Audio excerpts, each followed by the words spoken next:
poznáte ten starý detský vtip, keď malý Janko príde domov, celý od blata, od hlavy po pety. Mamka sa čuduje, že ako je to možné, keď vonku je sucho, krásne svieti slnko a Janko jej v tej svojej takej detskej jednoduchosti odpovedá: no mamka, to vieš, to blato treba vedieť nájsť. Posledné dni nám veľa pršalo, bola hmla, blato.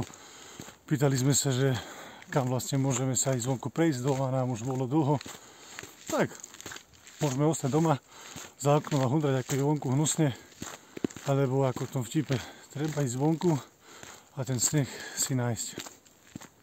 Kamarát Janko ma pred pár rokmi naučil pravidlu dvoch večiek. Buď máš v živote výhovorky, alebo výsledky. A je na tebe, čo z toho bude. Môžeš mať iba jedno večko.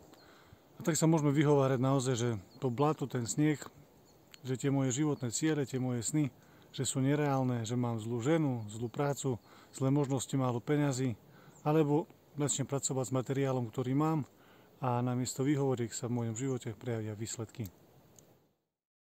V rámci okresu a predsa na snehu. Nie je to síce nič moc, ale lepšie ako blato.